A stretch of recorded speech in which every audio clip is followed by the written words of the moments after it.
হ্যাঁ স্যার, আপনাকে হোস্ট করে দিয়েছি, ঠিক আছে? মানে 2 মিনিট বাদ করবো। ওকে ঠিক আছে, হ্যাঁ একবার বাকি স্টুডেন্টরা সব এন্টার করে গেলে আমাকে বলুন, ঠিক আছে? ঠিক আছে। चलो let's start. As you already know, मतलब तुम सब लोगों को पता है ऑलरेडी कि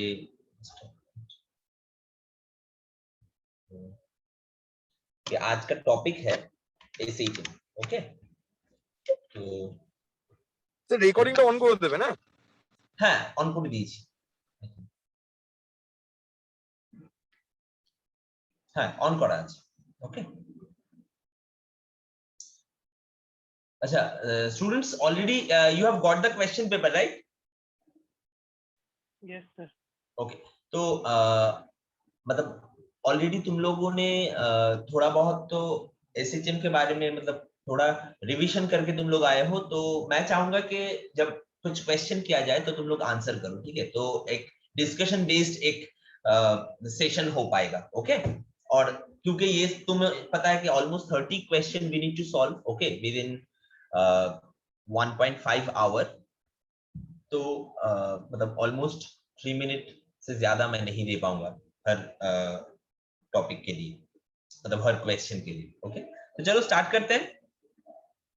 अपना पहला क्वेश्चन नंबर 1,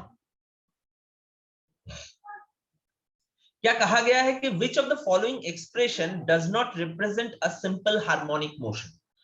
तो बच्चों सिंपल हार्मोनिक मोशन रिप्रेजेंट करने के लिए कंडीशन क्या है? What should be the condition?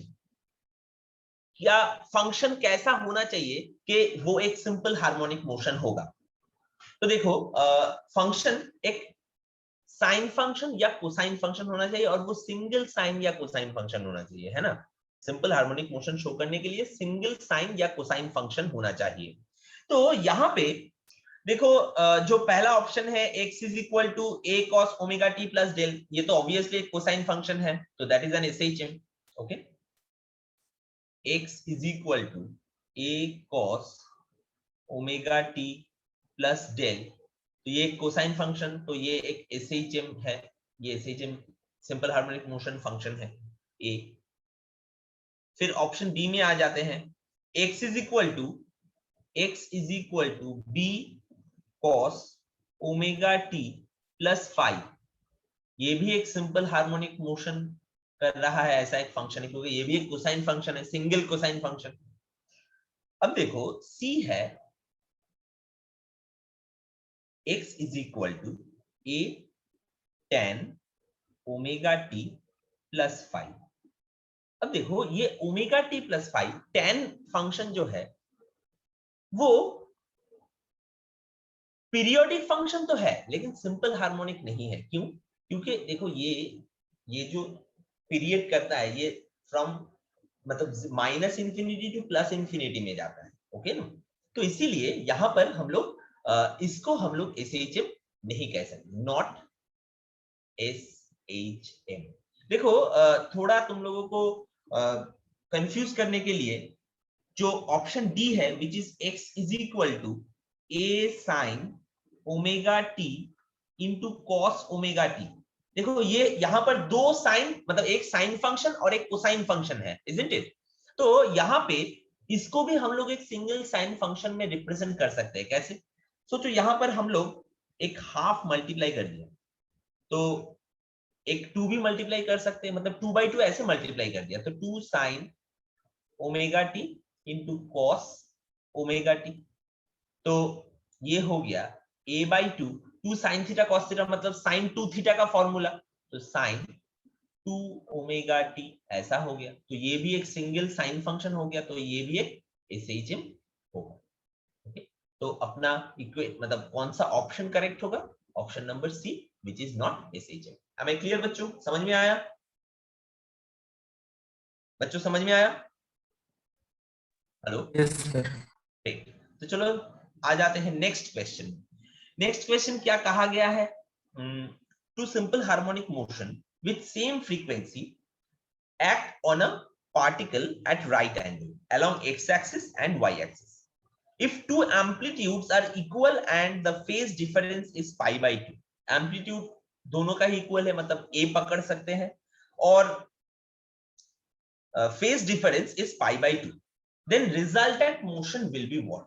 Okay, कैसा होगा? यहाँ पे कुछ ऑप्शन दे दिया गया है। तो देखो, अगर दो सिंपल हार्मोनिक वेव जो एक दूसरे के साथ पाई बाई 2 फेज डिफरेंस में है, तो उन दोनों को ऐसे हम लोग लिख सकते हैं कि x is equal to a sine omega t, यह है इक्वेशन 1, और y is equal to a, amplitude same है तो यहां पर हम लोगों ने a लिख दिया, तो a sine omega t plus pi by 2, मतलब फेज पाई बाई 2 डिफर कर रहा है, तो इसको हम लोग ऐसे लिख सकते हैं साइन 90 डिग्री प्लस थीटा, मतलब कॉस थीटा, तो a कॉस ओमेगा टी। तो ये हो गया अपना इक्वेशन 2। अब देखो, अगर ये दोनों इक्वेशन, मतलब ये दोनों SHM अगर सुपर इम्पोज करेगा तो जो रिजल्टेंट मिलेगा वो कैसा हो?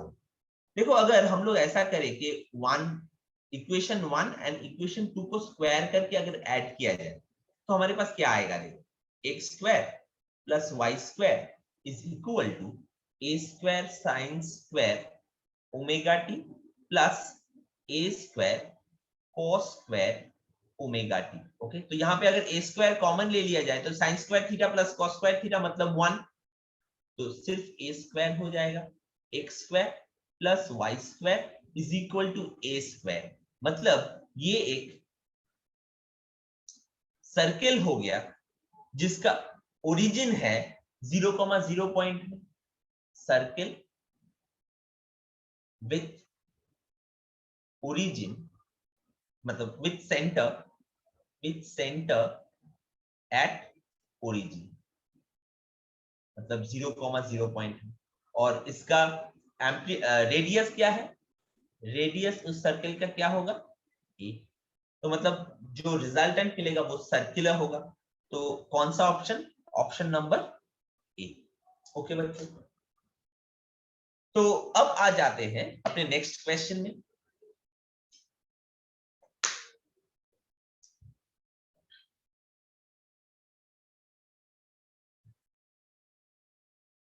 क्वेश्चन नंबर 3, देखो यहां पर क्या कहा गया है कि a simple harmonic wave,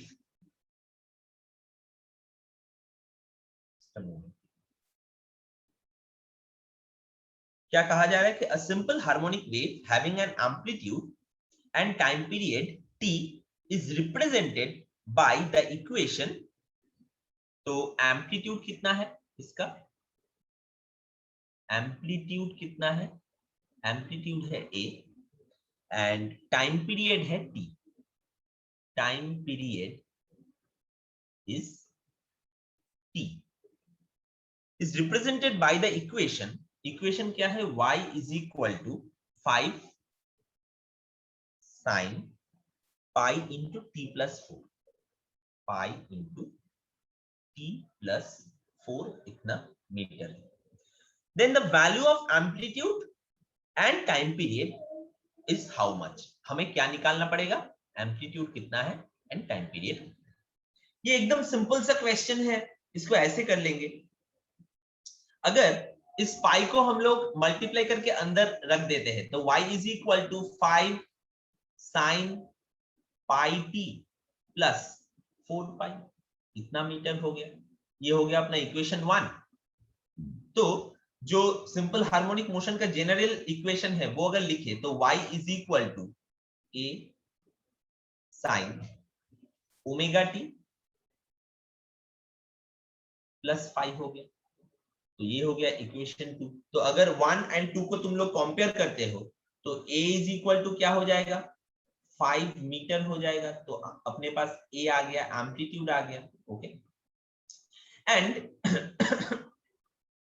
omega is equal to, देखो 2 पाई बाई टी है। ओके, तो अगर तुम लोग कंपेयर करो तो ओमेगा क्या हो जाता है? देखो यहां पर omega is equal to 2 pi by T, तो ओमेगा हो जाएगा पाई, तो pi is equal to 2 pi by T, तो पाई और पाई कट गया, तो t is equal to 2 second हो गया। ओके बच्चों, तो एम्पलीट्यूड कितना हो गया 5 मीटर एंड टाइम पीरियड कितना हो गया 2 सेकेंड। तो कौन सा ऑप्शन होगा, कौन सा ऑप्शन होगा बच्चों यहाँ पे, ऑप्शन नंबर डी। ओके बच्चों, अब आ जाते हैं नेक्स्ट क्वेश्चन में, क्वेश्चन नंबर 4। क्वेश्चन नंबर 4 क्या कहा गया है इसमें, the amplitude of a particle executing SHM is 4 centimetre. मतलब एम्पलीट्यूड कितना है 4 सेंटीमीटर है amplitude. At the mean position, the speed of the particle is 60 centimetre per second. मतलब अगर ये अपना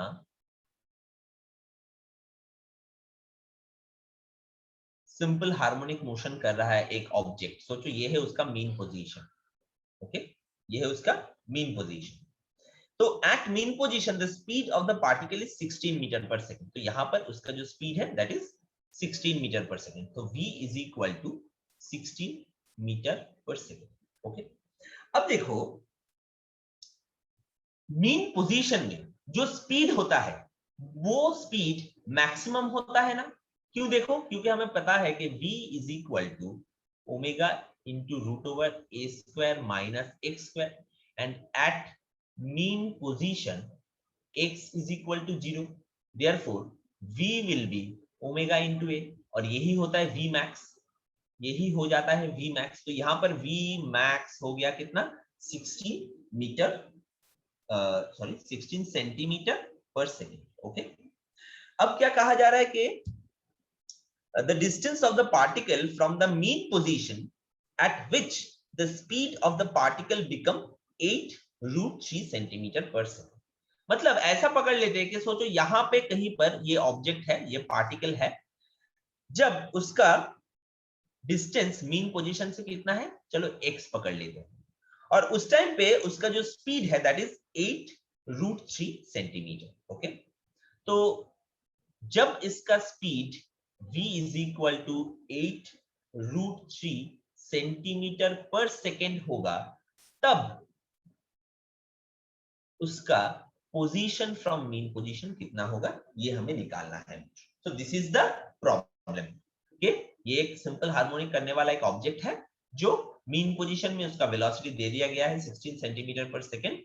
तो जहां पे उसका स्पीड 8√3 सेंटीमीटर पर सेकेंड है, वो वाला पोजीशन मीन पोजीशन से कितना दूर है, वो वाला पॉइंट मीन पोजीशन से कितना दूर है। तो देखो यहां पर हम लोग इजीली लिख सकते हैं ऐसे कि v max is equal to omega into a। Okay, अब देखो v max मतलब कितना 16, ओमेगा इंटू a मतलब 4, तो ओमेगा इज इक्वल टू हो गया 4 रेडियन पर सेकेंड। तो ये हो गया अपना ओमेगा, इजंट इट। अब देखो जिस पोजीशन में स्पीड है 8√3 सेंटीमीटर पर सेकेंड, वहां पर अगर हम लोग वेलोसिटी का ये फॉर्मूला यूज करें, मतलब velocity is equal to omega into root over a square minus x square. Okay बच्चों, तो v इज इक्वल टू क्या है 8√3 इज इक्वल टू ओमेगा मतलब 4 रूट ओवर ए स्क्वायर, ए का वैल्यू क्या है 4, मतलब 4 स्क्वायर हो जाएगा, ये हो गया अपना 4 square minus x square. Okay, अब अगर बोथ साइड स्क्वायर कर देते हैं तो 64 into 3 is equal to 16 within bracket 16 minus x square हो गया। तो देखो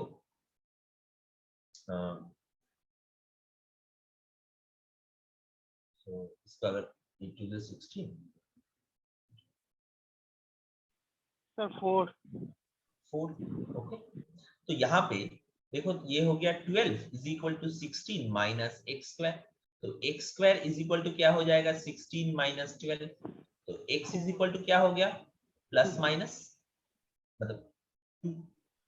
ओके बच्चों, समझ में आया, समझ में आया बच्चों, x is equal to plus minus 2 centimetre. तो कौन सा ऑप्शन होगा, कौन सा ऑप्शन होगा बच्चों, option number D. Okay, clear हुआ? समझ में आया बच्चों? आ जाते हैं नेक्स्ट क्वेश्चन। तो नेक्स्ट क्वेश्चन है क्वेश्चन नंबर 5। ओके, यहां पर क्या कहा गया है? क्वेश्चन नंबर 5 में ये कहा गया है कि a body execute simple harmonic motion have amplitude a। तो इसका एम्पलीट्यूड कितना है? a। The potential energy is Pe। Potential energy को Pe करके लिखा जा रहा है, काइनेटिक एनर्जी को Ke करके लिखा जा रहा है, एंड टोटल एनर्जी को Te करके लिखा जा रहा है। ओके बच्चों, okay, are measured as a function of displacement. Which of the following statement is true? यहां पर 4 स्टेटमेंट दिया गया है, तो वो हम लोग देखेंगे। लेकिन उसके पहले सबसे पहले एक बार फॉर्मूला देख लेते हैं। देखो, पोटेंशियल एनर्जी का फॉर्मूला क्या होता है? Half m omega square into x square. Kinetic energy का फॉर्मूला क्या होगा? Half m omega square into a square minus x square. And total energy का फॉर्मूला क्या होगा? Half m omega square into a square, right? अब देखो, पहला option A क्या कहा गया है? ऑप्शन ए में क्या कहा गया है कि potential energy is maximum when x is equal to 0। अब देखो, अगर पोटेंशियल एनर्जी का फॉर्मूला देखो तुम, तो at x is equal to 0 potential energy कितना होता है? At x is equal to 0 potential energy कितना होगा बच्चों? हेलो, सुनाई दे रहा है? जीरो। Zero, right? तो 0 यहां पे मैक्सिमम कहा गया है, मतलब ऑप्शन ए हो गया गलत। ओके, अब आ जाते हैं ऑप्शन बी में। ऑप्शन बी में क्या कहा गया है कि kinetic energy is equal to potential energy at x is equal to plus minus a by root 2। अब देखो, ये तो हमें थोड़ा कैलकुलेट करके देखना पड़ेगा, तो इसके बाद पहले थोड़ा सी देख लेते हैं, है ना? तो अगर सी देख ले, तो सी में क्या कहा गया है कि total energy is 0 when x is equal to a।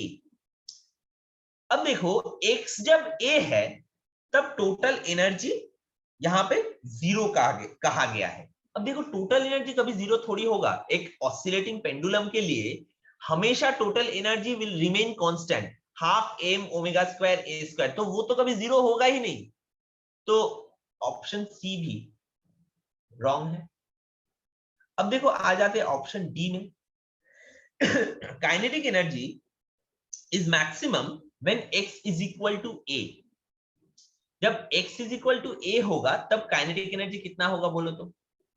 जब, अब देखो, ये है काइनेटिक एनर्जी का फॉर्मूला, तो वो हो जाएगा 0। तो ऑप्शन नंबर डी भी गलत है। तो सिर्फ बचा option B, definitely which has to be correct. Understood? और अगर हम लोग ये कैलकुलेट करके भी देखें तो वो भी यही आएगा, लेकिन हमें जल्दी करना है। मतलब हमेशा एमसीक्यू में हमें अगर ऑप्शन से भी हम चूज कर सकते हैं तो वही करना ज्यादा वाइज होगा। ओके, तो इसीलिए हमने यहाँ पर ऐसे किया। Am I clear? समझ में आया बच्चों? तो यहाँ पे option B will be the correct answer. Okay, तो इसके बाद आ जाते हैं नेक्स्ट क्वेश्चन, क्वेश्चन नंबर 6। क्या कहा गया है कि the total energy of a particle executing SHM is 80 joule. तो टोटल एनर्जी कितना है? टोटल एनर्जी है 80 joule. What is the potential energy when particle is at a distance of 3/4 of amplitude from the mean position? मतलब यहां पर हमें क्या निकालने के लिए बोला जा रहा है कि what is the potential energy? Potential energy is equal to question mark. Okay? तो कब? जब x is equal to 3/4 a होगा। ये कैसे समझ में आया कि what is the potential energy when particle is at a distance of 3/4 of amplitude? मतलब x is equal to 3/4 into a। अब देखो, ऑलरेडी टोटल एनर्जी का फॉर्मूला हमारे पास है। Total energy is equal to half m omega square into a square, right? Total energy हो जाता है 80। तो 80 is equal to half m omega square a square, ऐसा लिख के रख देते हैं। अब पोटेंशियल एनर्जी का फॉर्मूला क्या है? Half m omega square into x square. Okay, अब देखो x का वैल्यू क्या है? 3/4 इंटू ए, तो यहां पर वही बिठा देंगे। तो half m omega square x की जगह पर 3/4 a का होल स्क्वायर, 3/4 a का होल स्क्वायर, तो ये हो गया half m omega square a square into 9/16, isn't it? अब देखो half m omega square a square यहां पर कितना है? 80 है, तो यहां पर भी हम लोग 80 बिठा देंगे। तो 16 इंटू 9 तो 5, तो 5 9 45 जूल। तो पोटेंशियल एनर्जी यहां पे कितना होगा?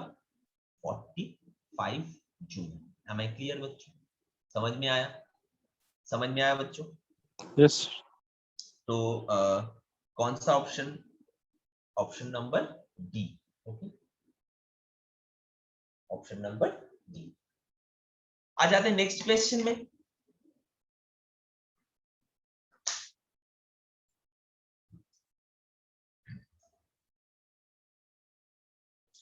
Question number 7।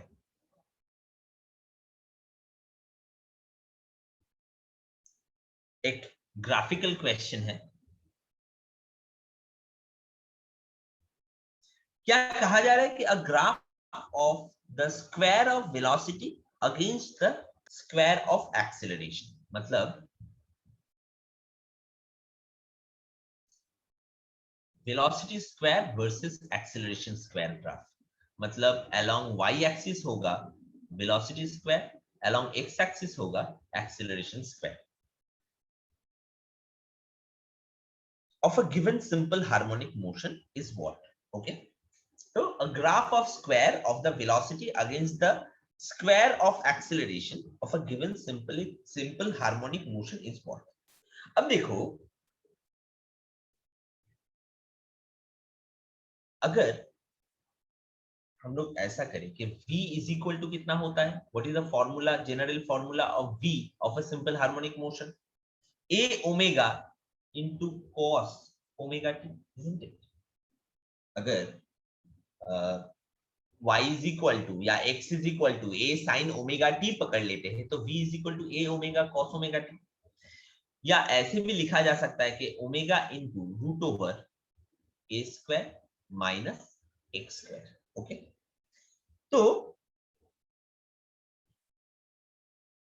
हमें ये भी पता है कि a is equal to minus omega square x, acceleration a is equal to minus omega square x होता है। तो यहां पे x is equal to minus a by omega square लिख सकते हैं, x is equal to minus a by omega square. तो अब देखो यहां पे v is equal to omega into root over a square minus x square है, isn't it? तो एक्स स्क्वायर, एक्स को अगर स्क्वायर कर देते हैं तो यहाँ पे क्या हो जाएगा? a square divided by omega to the power 4, isn't it? तो अगर बोथ साइड को स्क्वायर कर देते हैं तो ये क्या हो जाएगा? v square is equal to omega square into a square minus small a square divided by omega to the power 4। ये एक चीज ध्यान रखना कि यहाँ पे जो कैपिटल A है that is the amplitude which is constant, and जो स्मॉल है that is the acceleration. Okay, अब अगर इसको थोड़ा कुछ जनरल इक्वेशन के फॉर्म में लाने की कोशिश करें तो that will be v square is equal to minus 1 by omega square. अगर क्रॉस मल्टीप्लाई करें, क्रॉस मल्टीप्लाई करके मैं इसके साथ जब क्रॉस मल्टीप्लाई किया तो इसको मैं पहले लिख रहा हूं, तो omega square into a square by omega to the power 4, मतलब ऊपर का ओमेगा स्क्वायर और नीचे का ओमेगा स्क्वायर कट के तो minus 1 by omega square into a square हो गया, plus omega square into capital A square हो गया। अब देखो ये जो फॉर्मूला है, देखो अभी अपने पास जो ग्राफ है वहां पे y एक्सिस में क्या है? v स्क्वायर, x एक्सिस में क्या है? a square. ओके, तो ये किस ग्राफ के साथ, किस जनरल इक्वेशन के साथ ये मैच करता है, बता सकते हो? किस जनरल इक्वेशन के साथ ये मैच करता है? देखो डी स्क्वायर है y एक्सिस, क्या क्या क्या, स्ट्रेट लाइन, मतलब कौन सा, पहले बताओ कौन सा equation? Straight y line equals to mx plus c. y is equal to mx plus c. Good. तो देखो m यहां पर क्या होगा, m is equal to कितना होगा, -1 by omega square, isn't it? मतलब यहां पर जो स्लोप होगा that will be negative slope, isn't it? Negative slope वाला एक स्ट्रेट लाइन होगा। अब ऑप्शन से देखो कौन सा स्ट्रेट लाइन यहाँ पे नेगेटिव स्लोप वाला है, तो वही अपना इक्वेशन होगा, मतलब वही अपना ग्राफ होगा। अब देख के बताओ। D. Option D. बस that's it. So D will be the correct answer. Okay बच्चों, आ जाते हैं नेक्स्ट क्वेश्चन में। नेक्स्ट क्वेश्चन में क्या कहा गया है, क्वेश्चन नंबर 8। क्वेश्चन नंबर 8 क्या कहा गया है कि अ मास m is suspended from a spring of negligible mass. The spring is pulled a little and then released so that the mass executes SHM of time period t. तो यहाँ पर एक capital M वाला मास है और जो एक मासलेस स्प्रिंग के साथ हैंगिंग है, टाइम पीरियड है कैपिटल टी, उसको जब SHM करवाया गया, थोड़ा खींच के जब छोड़ा गया तो ऑब्वियसली वो SHM करेगा। ओके, तो उसका जो टाइम पीरियड है that is t. The mass is increased by m, अभी उसको और थोड़ा इंक्रीज करवाया गया है। The time period then becoming 5t/3, मतलब बाद में टाइम पीरियड क्या हो गया 5t/3 और बाद में मास क्या हो गया, बढ़ के capital M plus small m हो गया। ओके बच्चों, तो देखो then the ratio of m by small m by capital M कितना होगा, ये हमें निकालने के लिए बोला गया है, small m by capital M। Okay बच्चों, अब देखो जब सिर्फ कैपिटल M मास उसके साथ हैंगिंग करके वो जब ऑसिलेट कर रहा था, तो उस टाइम पे टाइम पीरियड का फॉर्मूला क्या होगा, 2 pi root over m by k, isn't it? p is equal to 2 pi root over m by k। अब देखो इसको मैं अगर इक्वेशन 1 लिख देता हूं, ओके, अब जब उसके साथ m मास और ऐड कर दिया गया तो तब टाइम पीरियड क्या हो जाएगा 5t/3 इज इक्वल टू 2 पाई। अभी मास बढ़ के क्या हो गया है capital M plus small m divided by k। Spring में कोई चेंजेस नहीं आया है, ओके, तो उसका स्प्रिंग कांस्टेंट सेम ही रहेगा। तो ये हो गया अपना इक्वेशन 2। ओके, समझ में आया बच्चों? तो अब 1 डिवाइडेड बाय 2 कर दो, अपना आंसर आ जाएगा 1 डिवाइडेड बाय 2। तो यहां पे हो गया t, नीचे हो गया 5t, 3 आ गया ऊपर, is equal to 2 pi root over m by k divided by 2 pi root over capital M plus small m divided by k। तो k और k कट गया, 2 पाई और 2 पाई कट गया, t और t भी कट गया, तो यहाँ पे 3/5 is equal to root over capital M divided by capital M plus small m हो गया। बोथ साइड को स्क्वायर कर देते हैं, 9/25, तो m by capital M plus small m। तो यहां पे अगर करें तो क्रॉस मल्टीप्लाई कर दिया तो 9m plus 9 small m is equal to 25 capital M। Okay, तो 9 small m is equal to 25 minus 9 मतलब 16 कैपिटल M। ओके, तो small m by capital M will be equal to 16 by 9। Understood? समझ में आया बच्चों? That's it. ओके, तो this is option number 16/9, मतलब option number C। Okay, clear हुआ बच्चों? समझ में आया? समझ में आया? Hello, Yes, sir. Yes, sir. तो आ जाते हैं नेक्स्ट क्वेश्चन में, question number 9।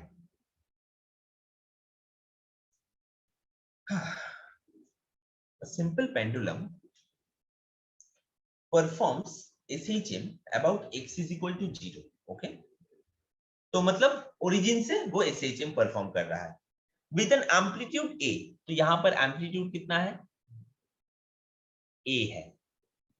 And time period t, तो टाइम पीरियड इज t।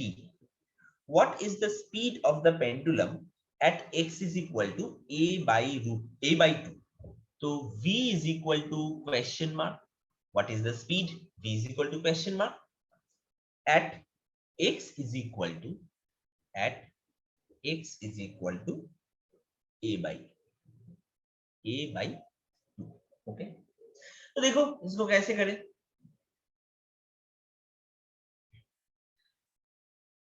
हमें पता है कि v is equal to omega into root over a square minus x square. Okay, अच्छा omega is equal to 2 pi by T, तो v के जगह पर, मतलब ओमेगा के जगह पर 2 पाई बाई टी लिख देते हैं।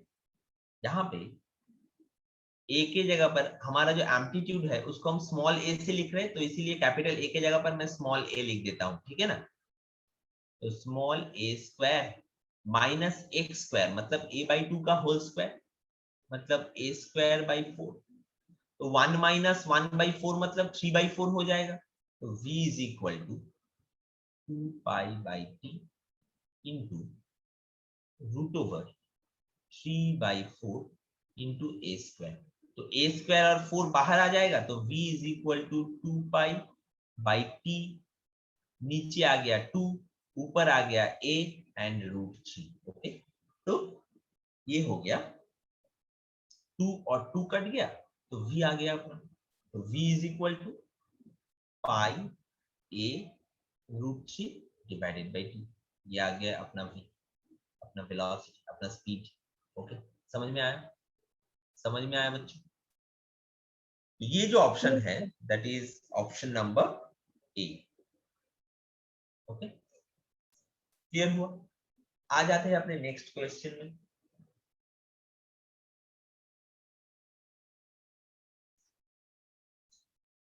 Question number 10। क्वेश्चन नंबर 10 क्या कहा गया है? ये भी एक ग्राफ वाला क्वेश्चन है। For a particle executing SHM, the displacement x is given by x is equal to a cos omega t, a cos omega t. Identify the graph which represents the variation of potential energy as a function of time and displacement. Okay. तो यहाँ पे दो graph दिखाया गया है। Okay, एक है potential energy versus time और दूसरा है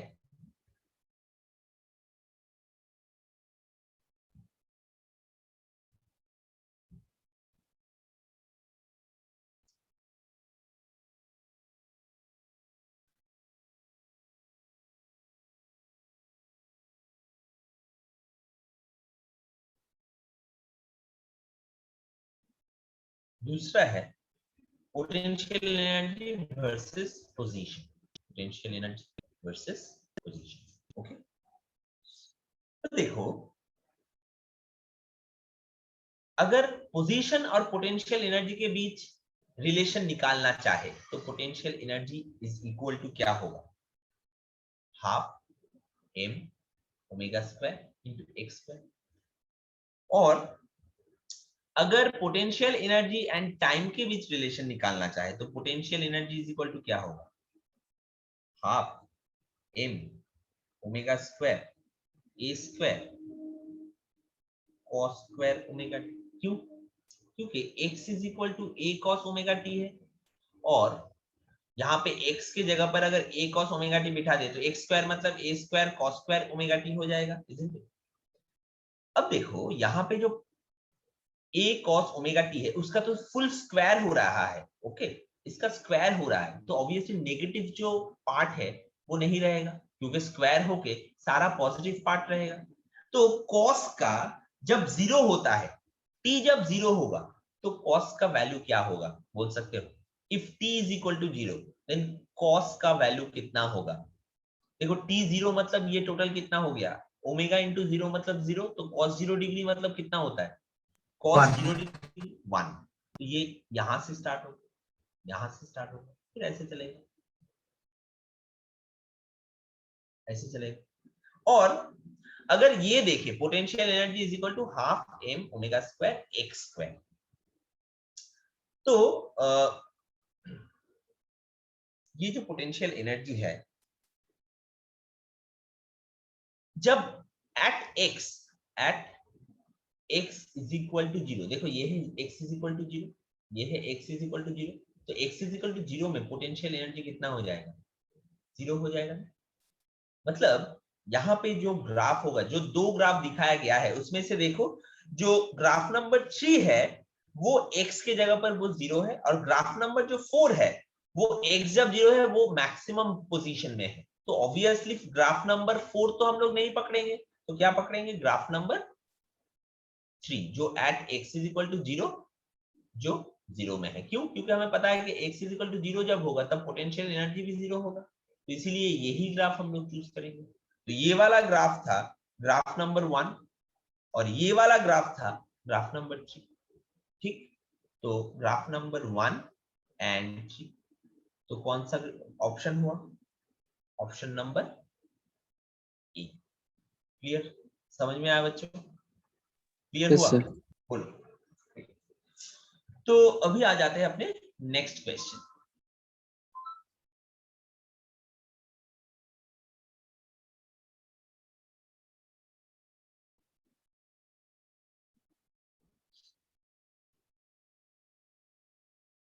क्वेश्चन नंबर 11। क्वेश्चन नंबर 11 में क्या कहा गया है, चलो देख लेते हैं। बोला जा रहा है a spring balance has a scale that reads from 0 to 50 kg। Okay, तो एक स्प्रिंग बैलेंस है जो मैक्सिमम 50 kg वो रीड कर सकता है। मतलब जब उसके ऊपर एक 50 kg का वेट तुम चढ़ा दोगे ना, उसके हुक के साथ जब 50 kg का वेट चढ़ा दोगे तब उसका जो एक्सटेंशन होगा दैट विल बी मैक्सिमम। मतलब अगर इस स्प्रिंग के साथ ऑब्वियसली एक स्केल जुड़ा हुआ है, तो जब तक 50, ये एकदम मैक्सिमम में सोचो 50 kg, यहां पर ये है 50 kg दिखा रहा है, यहाँ पे 50 kg शो कर रहा है। तो अगर यहाँ पर 50 kg शो किया तो इसके बाद अगर तुम 50 से थोड़ा सा भी ज्यादा दे दो तो ये क्या होगा, और भी नीचे आ जाएगा, वो ये स्केल मेजर नहीं कर पाएगा। तो मैक्सिमम क्या मेजर कर पाएगा? ये 50 kg का जो मास है वो ये मेजर कर पाएगा। ओके, 50 kg का मास। ओके, अब देखो the length of the scale is 20 centimetre. ये स्केल का जो लेंथ है that is 20 centimetre. A body suspended from this balance when displaced and released oscillates with a period of 0.6 seconds। अब देखो ये इसमें बाद में आते हैं। अगर यहाँ पे कहा गया है कि इस स्केल का लेंथ है 20 सेंटीमीटर और मैक्सिमम इसके ऊपर 50 kg का लोड चढ़ाया जा सकता है, तो यहां से हम लोग स्प्रिंग कांस्टेंट निकाल सकते हैं। मतलब मैक्सिमम एक्सटेंडेड जब रहेगा स्प्रिंग उस टाइम पे उसका जो लेंथ होगा दैट विल बी 20 सेंटीमीटर। तो वहां से हम लोग F is equal to K into L करके हम लोग स्प्रिंग कांस्टेंट निकाल सकते हैं। तो K इज इक्वल टू क्या हो जाएगा? F by L। तो यहाँ पे F is equal to 50 into G मतलब 9.8 डिवाइडेड बाई L मतलब 20 सेंटीमीटर। 20 सेंटीमीटर को मीटर में अगर कन्वर्ट करें तो 0.2 मीटर। ओके बच्चों, यहाँ पे लिख दिया मैंने 0.2। अब इसको अगर कैलकुलेट करेंगे, वो मैं ऑलरेडी कैलकुलेट करके रखा, तो मैं ये बता देता हूं तुम लोगों को। दैट विल बी 2450 इतना न्यूटन पर मीटर, इतना न्यूटन पर मीटर। तो ये हो गया अपना स्प्रिंग कांस्टेंट। ऑब्वियसली 50 केजी का लोड चढ़ाया नहीं गया है, यहाँ पे 50 केजी का लोड चढ़ाया नहीं गया, लेकिन यहाँ पे बोला गया था कि मैक्सिमम 50 केजी तक चढ़ाया जा सकता है, रेंज इज 0 to 50। तो इसीलिए क्योंकि मैक्सिमम 50 केजी का वेट चढ़ाया जा सकता है, वहां से हम लोग मैक्सिमम एक्सटेंशन हमारे पास है, क्योंकि लेंथ ऑफ द स्केल बोल दिया गया है, उतना ही एक्सटेंशन होगा, उसके बाद होगा तो हम लोग मेजर नहीं कर पाएंगे। तो इसीलिए वहां से हम लोगों ने के निकाल लिया, स्प्रिंग कांस्टेंट निकाल लिया। अब देखो, हमें पता है कि ओमेगा इज इक्वल टू, नहीं उसके पहले एक मिनट, यहां पे क्या कहा जा रहा है कि the length of the scale is a body suspended from this balance when displaced and released oscillates with a period of 0.6 second. What is the weight of the body? अब देखो, अब एक्चुअली एक वेट यहाँ पे चढ़ाया गया है, एक एक्चुअल वेट चढ़ाया गया है जिसका वेट है चलो W। ओके, तो ऑब्वियसली तब इतना ज्यादा एक्सटेंशन नहीं होगा, इससे थोड़ा कम एक्सटेंशन होगा, isn't it? सोचो अगर मैं इसको अलग से ड्रॉ करूं तो थोड़ा कम एक्सटेंशन होगा। ओके, तो ये है W वेट। अब find the weight of the body, मतलब हमें वेट को निकालना पड़ेगा। What is the weight that we need to find. Okay बच्चों, अब देखो हमें पता है कि omega is equal to 2π/t, 2π/t। यहाँ पे देखो इसका टाइम पीरियड कितना कहा गया था, 0.6 second, right.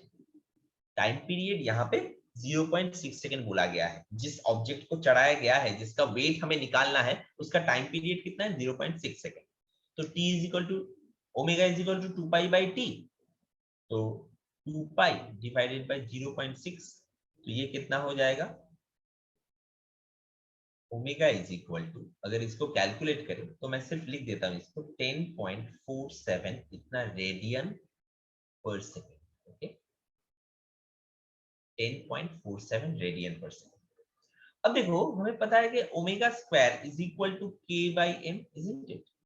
Omega square is equal to k/m, तो हम लोग लिख सकते हैं कि m इज इक्वल टू कितना, k/ओमेगा स्क्वायर। अब हमारे पास k भी है, k भी हमारे पास है which is 2450, and omega square भी, मतलब ओमेगा भी हमारे पास है विच इज 10.47 इसका होल स्क्वायर।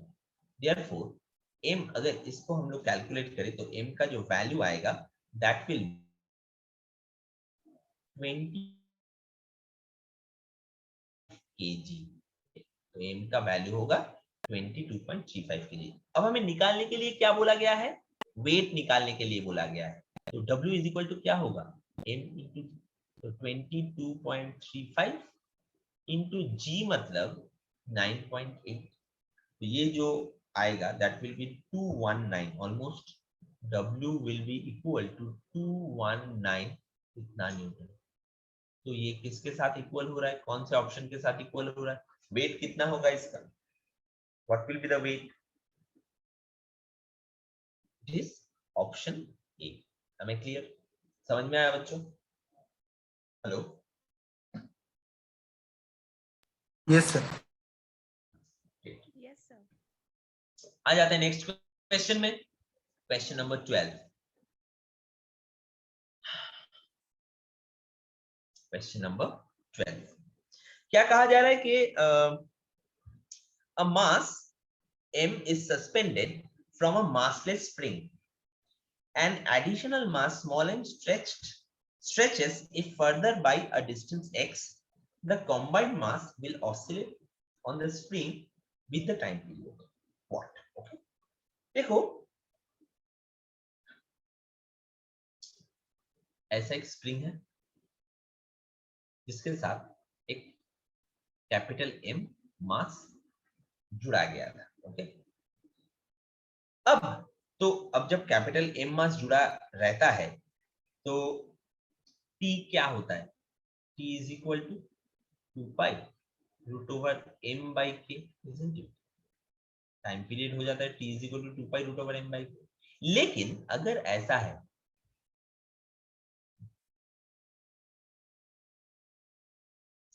ये एक ऑब्जेक्ट है, उसके साथ जुड़ा हुआ और एक ऑब्जेक्ट, ये है कैपिटल एम और ये है स्मॉल एम, तो अभी टाइम पीरियड क्या होगा, अभी टाइम पीरियड क्या होगा? देखो, देखते हैं क्या होगा टाइम पीरियड। तो हमें पता है कि in case of a spring mg is equal to kx, isn't it? तो k इज इक्वल टू क्या लिख सकते हैं, m into g by x। Okay, अब देखो time period t is equal to 2 pi root over m by k. अब यहां पे अभी m कितना है, total m is capital M plus small m, तो capital M plus small m यहां पे लिख दिया हमने, डिवाइडेड बाई k, मतलब नीचे हो गया mg और ऊपर चला गया x, ये x चला गया ऊपर, तो ये हो गया अपना time period. t is equal to 2 pi root over capital M plus small m into x divided by mg। Clear हुआ, हो गया option number A. Okay, clear हुआ बच्चों, समझ में आया? अब आ जाते हैं क्वेश्चन नंबर 13।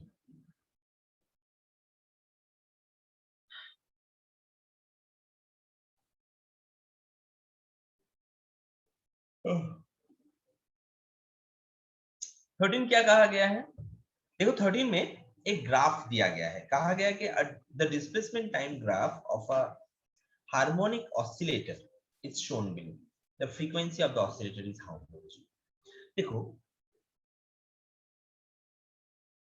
अगर देखा जाए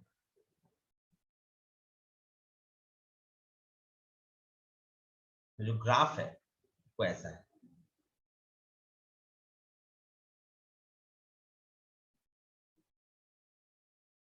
ऐसा ग्राफ।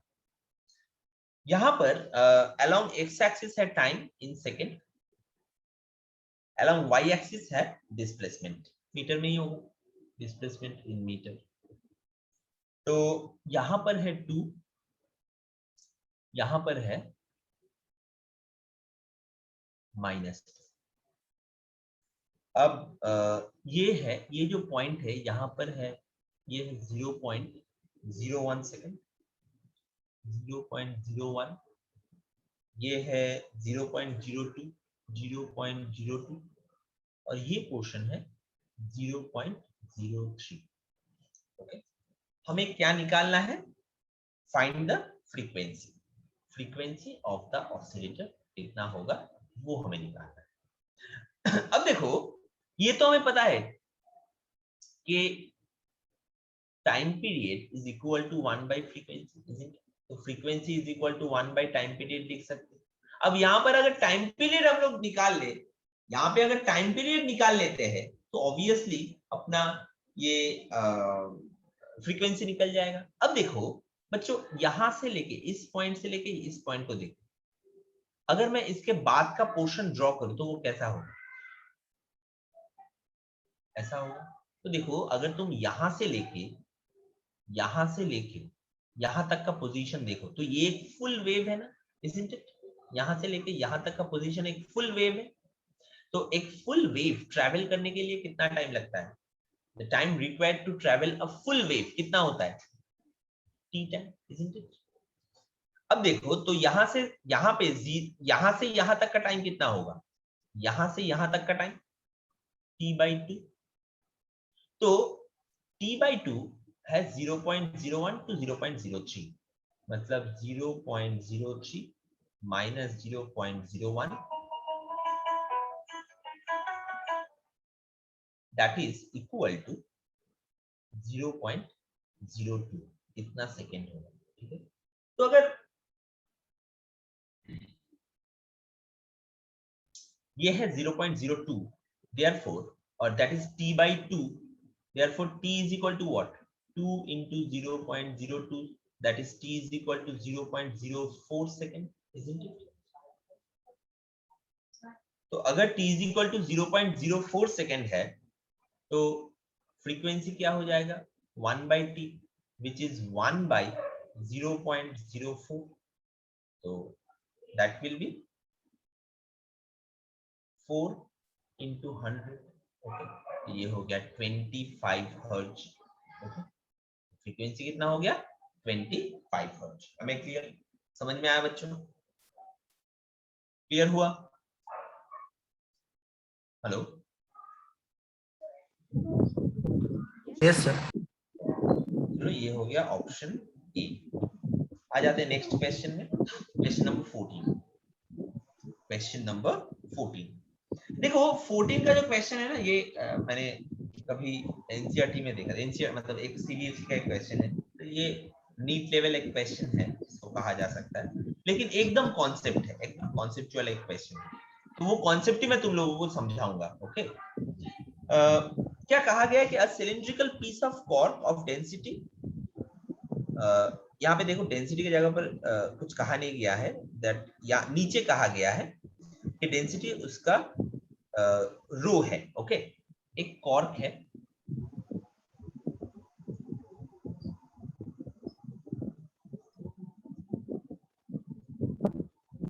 इसका डेंसिटी क्या है, रो है। ओके, अब देखो इस या अब क्या कहा गया है कि ऑफ बेस एरिया ए, इसका बेस एरिया कितना है, इसका जो बेस एरिया है that is a, and height, अच्छा, density of base area a and height h floats in a liquid, इसका हाइट कितना है h, और ये एक लिक्विड में फ्लोट कर रहा है। चलो ऐसा एक लिक्विड में फ्लोट कर रहा है, ये ऐसे कर, ओके, या और थोड़ा नीचे ड्रॉ कर देते हैं, ये ऐसे फ्लोट कर रहा है। ओके, अब देखो the cork is depressed slightly, मतलब डिप्रेस्ड मतलब डिप किया गया है slightly and then released, what is the time period of the cork oscillating up and down simple harmonically.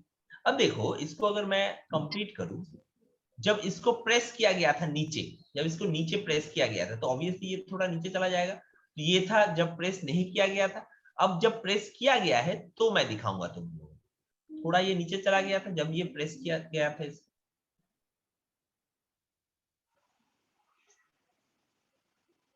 तो तब कितना नीचे गया, चलो ऐसा पकड़ लेते हैं कि वो x डिस्टेंस नीचे चला गया। कितना नीचे गया, x डिस्टेंस नीचे चला गया। ओके, अब देखो जब ये x पहले ही ये ऑब्जेक्ट ऐसे फ्लोट कर रहा था, इसका मतलब क्या है, इस ऑब्जेक्ट का जो वेट है विच इज एक्टिंग डाउनवर्ड, और इसके ऊपर जो बुयांसी फोर्स एक्ट कर रहा है विच इज एक्टिंग अपवर्ड, ये दोनों इसी पोजीशन में कांस्टेंट है, तो इसीलिए इस टाइम पे नेट फोर्स इसके ऊपर कितना है, 0 है, तो इसलिए ये एकदम रेस्ट में रह के फ्लोट कर रहा है। अब जब इसको थोड़ा डिप करा गया, थोड़ा ज्यादा डिप कर दिया गया, तो ये क्या होगा, थोड़ा ज्यादा अमाउंट ये पानी के नीचे चला जाएगा।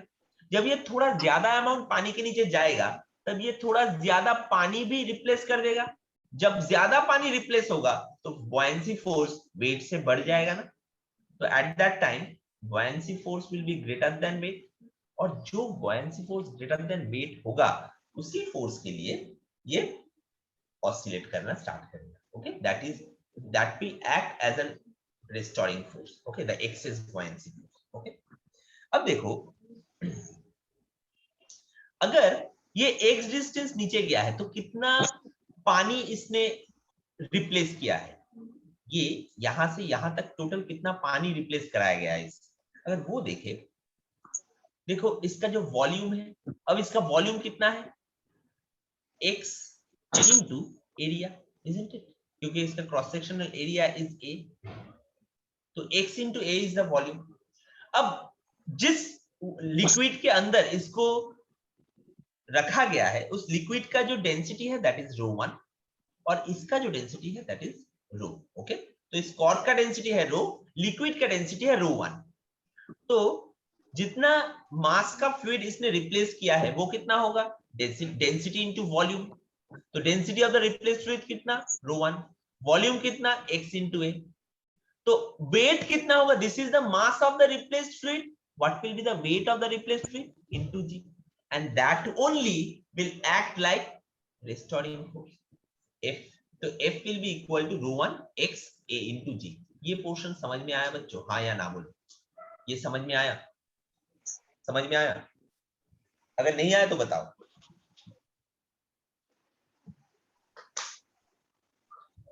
हेलो सर ये वाला क्वेश्चन और एक बार रिपीट कर देंगे?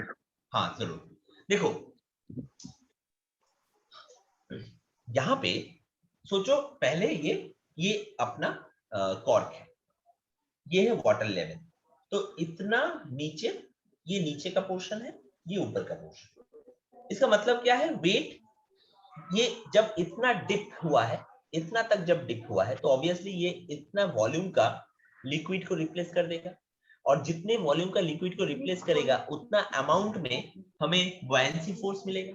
अब देखो ये यहाँ पर अगर स्टैटिक है, इसका मतलब क्या है, इसके ऊपर जो नेट फोर्स है दैट इज 0। कैसे, weight acting downward, buoyancy force acting upward. Okay, अब जब इसको थोड़ा ज्यादा डिप करा गया, थोड़ा और डिप करा गया, तो क्या होगा, वेट तो इसका चेंज नहीं होगा, लेकिन जब डिप ज्यादा कर दिया गया होगा तब उसका वॉल्यूम ऑफ रिप्लेस्ड फ्लूइड भी बढ़ गया। थोड़ा ज्यादा डिप किया मतलब क्या, वॉल्यूम ऑफ रिप्लेस्ड फ्लूइड बढ़ गया, तो बुयांसी फोर्स बढ़ जाएगा ना, बिकॉज बुयांसी फोर्स का फॉर्मूला क्या है, density into volume of replaced fluid into g, isn't it? तो जब रिप्लेस्ड फ्लूइड का वॉल्यूम बढ़ा देंगे तब बुयांसी फोर्स भी बढ़ जाएगा, तो वो वाला बुयांसी फोर्स W से ग्रेटर होगा ना। तो ऑब्वियसली जब मैं वो डिप करना, मतलब वो प्रेशर ऊपर से जो मैं प्रेशर दे रहा था वो अगर मैं छोड़ दूं, तो due to the excess buoyancy force वो ऊपर चला जाएगा, ठीक, और फिर वो ऑसिलेट करना स्टार्ट करेगा। समझ में आया, हाँ या नहीं? समझ में आया? ये जो कॉन्सेप्ट मैंने बोला वो समझ में आया बच्चों? हेलो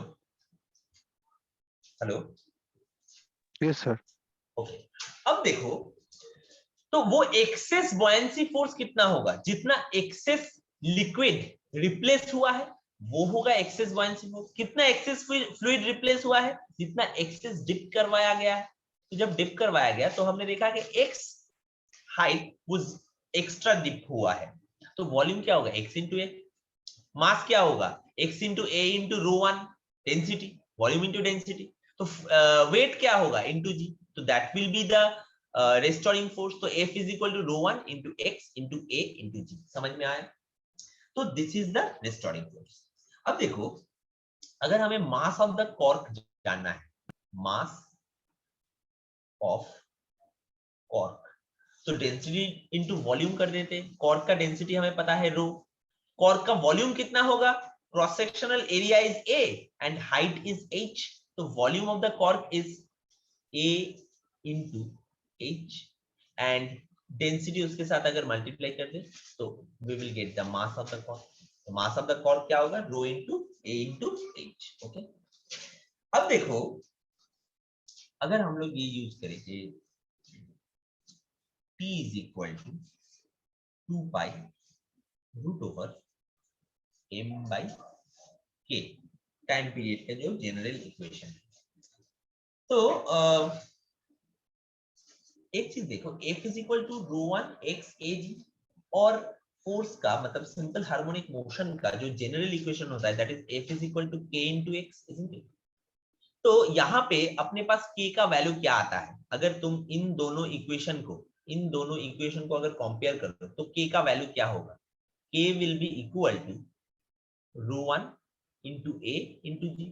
इन दोनों को अगर मैं कंपेयर करूं तो हम अपने पास k आ गया, मास ऑफ द कॉर्क ऑलरेडी हमारे पास है रो ए एच, तो यहाँ पे वैल्यू बिठा देते हैं 2 पाई रूट ओवर m के जगह पर लिख दिया rho into a into h, and k के जगह पर रो1 इंटू ए इंटू जी। तो a और a कट गया, तो t is equal to 2 pi root over rho into h by रो1 इंटू जी। तो अगर ये तुम्हें पता है ना बच्चों ये कॉन्सेप्ट, तो एक बार में ये मतलब एक बार में ये आंसर बिठाया जा सकता है। मतलब अगर तुम्हारे रेगुलर क्लास में ये तुमको पढ़ाया गया है तो एक बार में इसका आंसर तुम बिठा सकते हो। ओके, नहीं तो यहाँ पर मैंने दिखा दिया, ये पूरा कैलकुलेशन, पूरा डेरिवेशन ही मैं करके दिखा दिया तुम लोगों को। तो ये अभी ये अगर तुम याद रखोगे तो देन एंड देयर इसका आंसर निकल सकता है। Am I clear? समझ में आया बच्चों? समझ में आया? Yes sir. आ जाते हैं नेक्स्ट क्वेश्चन में। Question number 15। क्वेश्चन नंबर 15 में क्या कहा गया है कि two simple pendulum of length 1 metre and 4 metre. यहां पर एक पेंडुलम को दिखाते हैं L1 which is 1 meter and L2 which is 4 meter. Both are given small displacement in same direction at the same instant. They will be again in phase after the shorter pendulum has completed number of oscillation equal to how much? Okay. पहले हम लोग ये देख लेते हैं कि इन लोगों का टाइम पीरियड क्या है। देखो T1 is equal to 2 pi root over L1 by G। L1 की जगह पर अगर 1 बिठा देंगे तो T1 is equal to 2 pi root over 1 by G। और यहाँ पे T2 is equal to 2 pi root over L2 by G। L2 की जगह पर 4 बिठा दिया तो T2 is equal to 2 pi root over 4 by G। root over 4 को बाहर निकालेंगे तो 2 हो जाएगा, तो T2 is equal to 2 pi root over 1 by G into। अब देखो बच्चों, यहाँ पे इक्वेशन अगर इसको 1 लिख देते हैं तो इक्वेशन 1 में 2 pi root over 1 by G, यहाँ पर भी देखो 2 pi root over 1 by G, तो 2 pi root over 1 by G को मैं T1 लिख देता हूँ, इसको मैं T1 लिख देता हूँ, T1 into 2। तो इसको ऐसे लिखा जा सकता है कि T2 is equal to 2 into T1। मतलब T1 का जो टाइम पीरियड होगा T2 का टाइम पीरियड उसका डबल होगा। मतलब अगर T1 का टाइम पीरियड 1 सेकेंड है, T2 का टाइम पीरियड 2 सेकेंड होगा। अब देखो अगर दोनों को एक ही जगह से छोड़ा गया है, ये जगह अच्छे से समझो, एकदम एक कॉन्सेप्ट से अपना काम हो जाएगा, एक कॉन्सेप्ट से एकदम कॉन्सेप्चुअली इसको मैं दिखा दूंगा। देखो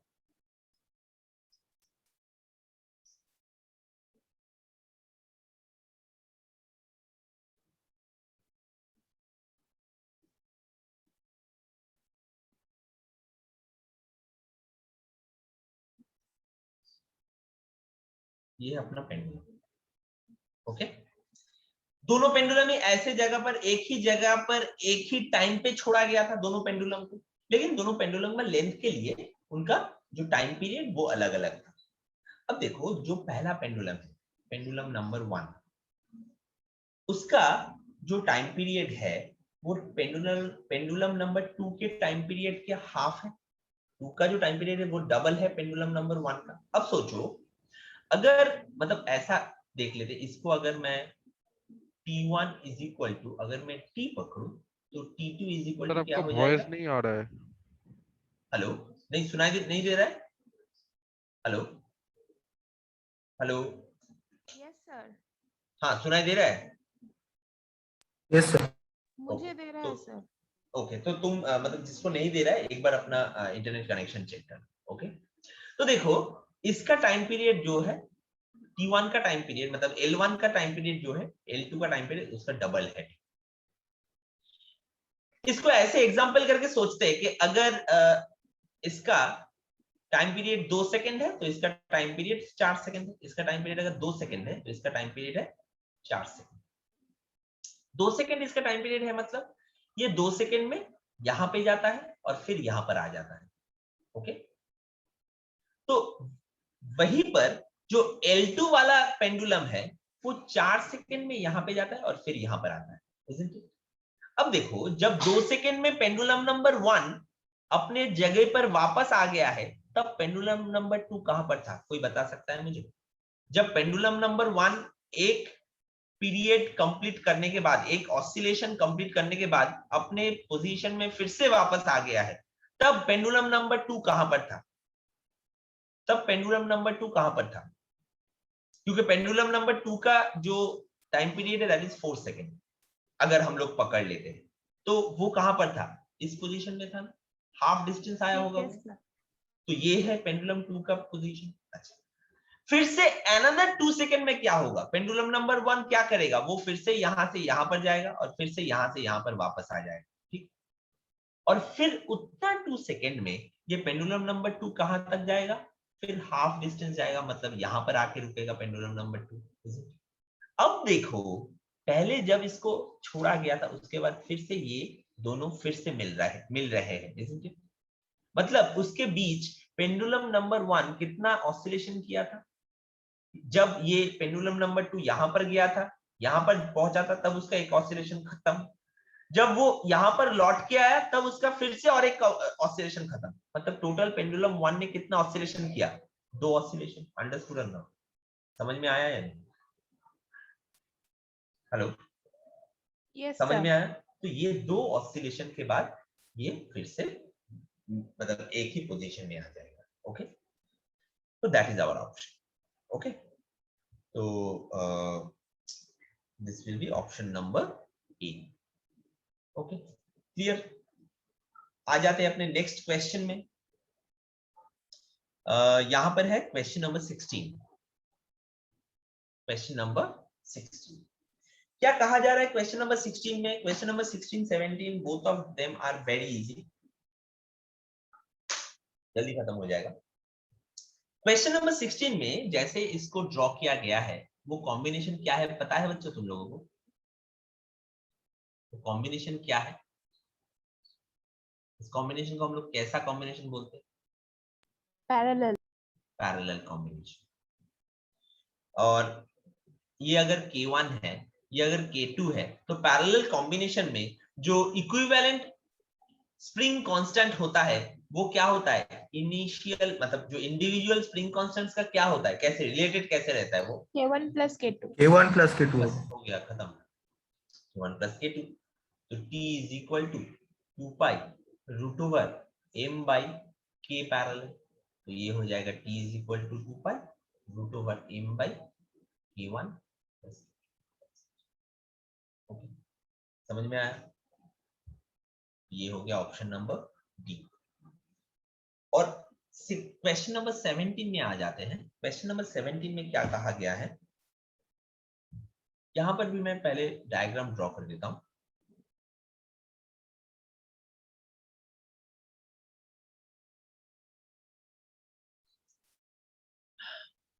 ऑब्जेक्ट यहां पर है, 2 स्प्रिंग है,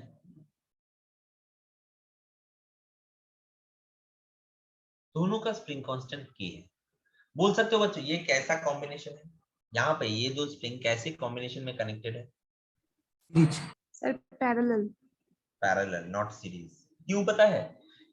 देखो, इन दोनों स्प्रिंग का सीरीज पैरेलल में क्या होता है, जो मतलब पैरेलल रेजिस्टेंस में भी हम लोगों ने देखा है ना कि दोनों रेजिस्टेंस का दोनों एंड ही एक दूसरे के साथ कनेक्टेड रहता है। ओके, तो यहां पर भी वैसा ही है। देखो, इस स्प्रिंग का जो लेफ्ट साइड है वो रिजिड बॉडी के साथ कनेक्टेड है, इस स्प्रिंग का जो राइट साइड है वो रिजिड बॉडी के साथ कनेक्टेड है। और इन दोनों स्प्रिंग का इन दोनों स्प्रिंग का जो ये वाला पोर्शन है, ये वाला साइड है, वो इस ऑब्जेक्ट के साथ कनेक्टेड है। तो ये ऑब्जेक्ट जिस फ्रीक्वेंसी में ऑसिलेट कर रहा है, ये दोनों भी उसी फ्रीक्वेंसी में मूव कर रहा है, मतलब ये दोनों तरफ। तो ये मतलब इन दोनों का ही ये दोनों पॉइंट रिजिड के साथ जुड़ा हुआ है, मतलब कनेक्टेड टुगेदर। और ये दोनों पॉइंट एक ही ऑब्जेक्ट के साथ जुड़ा हुआ है, मतलब वो भी कनेक्टेड टुगेदर, मतलब they are connected in parallel. Okay, अब क्या कहा गया है? इसका जो मास है that is m। when the mass is displaced from equilibrium position by a distance x towards the right, then restoring force will be how much? तो कितना राइट डायरेक्शन में कितना छोड़ा गया है इसको? x छोड़ा गया है। ओके, तो देखो हमारे पास है kp is equal to k plus k which is 2k। Okay, तो restoring force कितना होगा? हमें पता है k इंटू एक्स, यहाँ पर kp इंटू एक्स होगा, isn't it? तो kp की जगह पर हम लोग क्या बिठा देंगे, 2k इंटू एक्स, तो f इज इक्वल टू क्या हो जाएगा, 2kx। ये हो गया अपना आंसर, ऑप्शन नंबर 3। ओके बच्चों, समझ में आया, हाँ या ना बोलो। Yes sir. ग्रेट, आ जाते हैं अपने नेक्स्ट क्वेश्चन।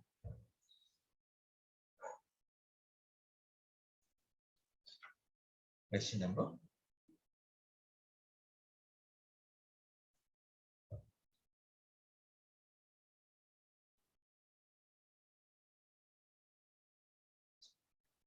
तो बच्चों क्वेश्चन नंबर 18 मैं थोड़ा बाद में सॉल्व करूंगा, क्योंकि 18 में थोड़ा दिक्कत है, यहाँ पे मुझे लग रहा है कि थोड़ा 18 में कुछ गड़बड़ है, तो प्रिंटिंग मिस्टेक कुछ लग रहा है, तो मैं ये बाद में करूंगा। उसके बाद क्वेश्चन नंबर 19 सबसे पहले कर लेते हैं। ओके, 19 क्या है, the time period of a simple pendulum, the time period of a simple pendulum of length l, तो उसका लेंथ कितना है l, as measured in an elevator descending acceleration g by 3।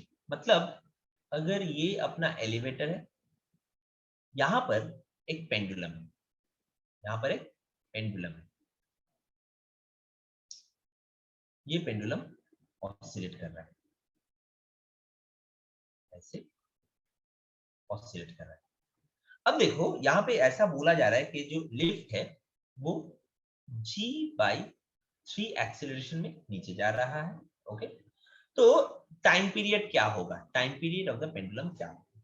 देखो जब एक पेंडुलम जब सिंपली रहता है, मतलब सिंपली सोचो रूफ के साथ कनेक्टेड रहता है, या अगर ये एक लिफ्ट के साथ भी कनेक्टेड रहा और लिफ्ट का वेलोसिटी 0 है, ओके स्टैटिक है, रेस्ट में है, या यूनिफॉर्मली मूव कर रहा है, तब इसके ऊपर कितना फोर्स एक्ट करता है, मतलब कितना फोर्स इसके ऊपर एक्ट होता है।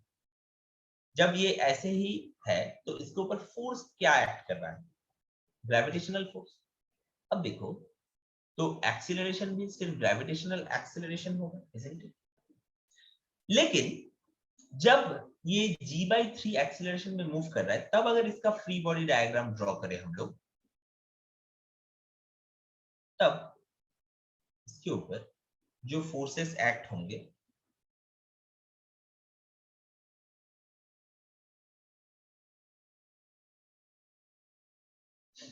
देखो जो g/3 एक्सीलरेशन है ये किसके ऊपर एक्ट हो रहा है, इस लिफ्ट के ऊपर एक्ट हो रहा है। तो इस ऑब्जेक्ट के ऊपर यही एक्सीलरेशन ऑपोजिट डायरेक्शन में एक्ट होगा ना, according to the reference frame, according to relative acceleration, इसके ऊपर अगर g/3 एक्ट हो रहा है तो इसके अंदर इस ऑब्जेक्ट के ऊपर ऑपोजिट डायरेक्शन में g/3 एक्ट होगा, तो दिस विल बी g/3। और नीचे की तरफ g एक्ट होगा which is the gravitational acceleration. तो नेट जो एक्सीलरेशन होगा या इफेक्टिव एक्सीलरेशन जो होगा वो कितना होगा, a effective is equal to g minus g/3। तो 1 minus 1/3 मतलब 2/3 into g, ये हो गया अपना a effective। ओके बच्चों, ये अपना a effective हो, तो t is equal to 2 pi root over l by a effective। तो a effective का वैल्यू बिठा देते हैं, मिल गया अपना answer 2 pi root over l by 2g, और 3 चला गया ऊपर, तो t is equal to 3l by 2। am I clear बच्चों, am I clear? ये हो गया अपना ऑप्शन नंबर सी। समझ में आया? तो अभी आ जाते हैं अपने next question.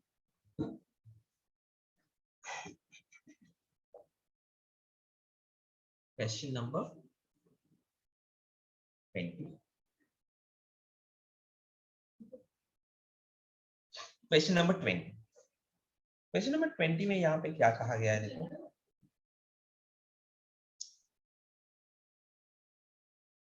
Just a moment.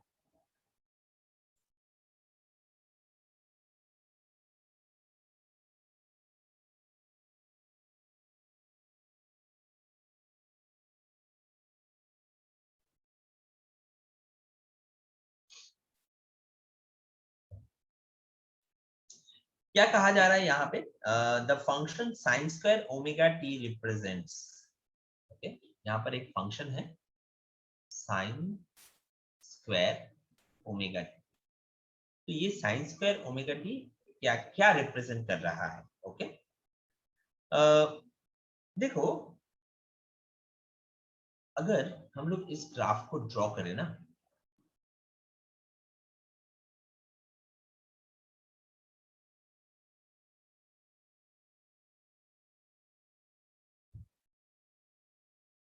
along y axis sin square omega t and along x axis t, तो ये भी एक स्क्वायर है फंक्शन, एक स्क्वायर फंक्शन है, तो ये भी कैसा होगा? इसका भी नेगेटिव पोर्शन नहीं रहेगा, सिर्फ पॉजिटिव पोर्शन रहेगा, तो ऐसा जाएगा ये। ओके, अब देखो ये sign square omega t, okay, तो पहले तो देखते हैं कि इसको सिंपल हार्मोनिक मोशन में हम लोग कन्वर्ट कर सकते हैं, हाँ या ना। यहाँ पे तो ये साइन स्क्वायर ओमेगा टी है, तो इसको अगर मतलब सिंपल साइन फंक्शन या कोसाइन फंक्शन में लिख सके तभी ये एसएचएम कहलाएगा। तो देखते हैं, ये है sign square omega t, okay. अच्छा, इसको ऐसे भी लिखा जा सकता है कि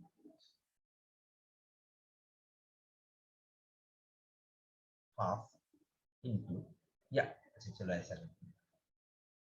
सीधा ऐसा लिख देते हैं, cos 2 omega t, cos 2 theta का formula, that is 1 minus 2 sine square omega t, isn't it?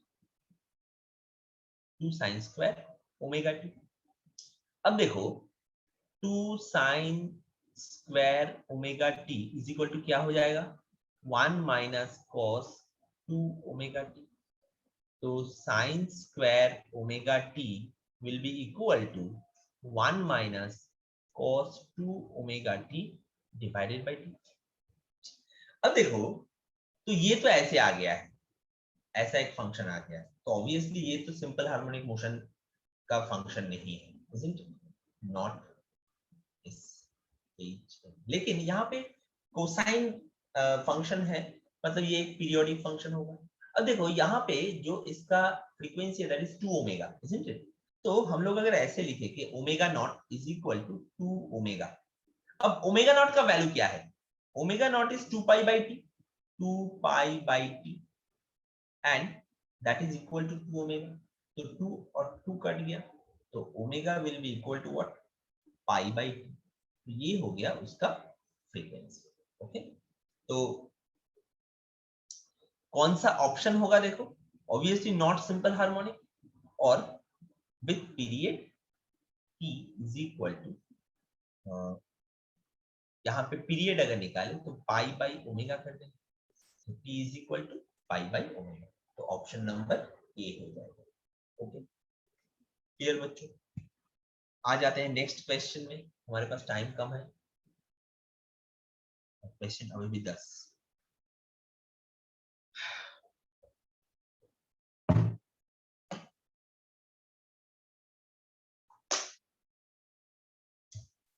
Question number 21, क्या कहा जा रहा है कि a pendulum is executing simple harmonic motion and its maximum simple harmonic motion and its maximum kinetic energy is k1, okay, इसका जो maximum kinetic energy है that is k1, if the length of the pendulum is doubled and it performs simple harmonic motion with the same amplitude as in the first case, then the maximum kinetic energy is k2। पहले इसका kinetic energy था k1, उसके बाद इसका kinetic energy हो गया है k2। Okay, अच्छा, जो k max का फॉर्मूला होता है वो ऐसे भी लिख सकते हैं, mg into l 1 minus cos theta, isn't it? अच्छा, अगर k1 में इसको बिठाए तो mg l 1 minus cos theta, और अगर k2 में बिठाए, अब देखो लेंथ अभी इसका डबल हो गया है, isn't it? तो mg into 2l 1 minus cos theta, तो अगर अभी K1 by K2 कर दे, ये है इक्वेशन 1 और ये है इक्वेशन 2। तो K1 डिवाइडेड बाय K2 अगर किया जाए तो that will B mgl 1 minus cos theta and mg into 2l into 1 minus cos theta। तो इसको भी कैंसिल आउट कर देते, mg mg l and l, ये हो गया 1 by 2। तो K2 is equal to 2 into K1। So this is the relation between K2 and K1। Okay, K2 is equal Sir, to 2 to 1। तो ये हो गया ऑप्शन ए। हाँ बोलो। স্যার বলছি কি যে ওই আমরা हाँ, এসএইচএম এর ফাইনাল মানে ম্যাক্সিমাম কাইনেটিক এনার্জির ফর্মুলা তো আমরা হাফ কে স্কয়ার জানি, এখানে তো অ্যামপ্লিটিউড সেমও বলেছে, हाँ, তো k1 ইকুয়ালস টু k2 কেন হলো না? কারণ দেখ যদি ওইভাবে ধরে করিস তুই তাহলে কি হবে, দেখ যখন ফর্মুলা কি, কে এর ফর্মুলা কি ম্যাক্সিমাম হাফ হাফ এম, কে না কে এক্স স্কয়ার, কেন কাইনেটিক এনার্জি তো হাফ এম ওমেগা স্কয়ার এ স্কয়ার, তাই তো? হুম কিন্তু ওমেগাও তো চেঞ্জ হয়ে যাচ্ছে, কারণ ও হ্যাঁ ওমেগা তো আচ্ছা চেঞ্জ হয়ে যাচ্ছে, তাই জন্য এটা করা যাবে না ওইভাবে। Okay sir. এবার চলে আসছে question number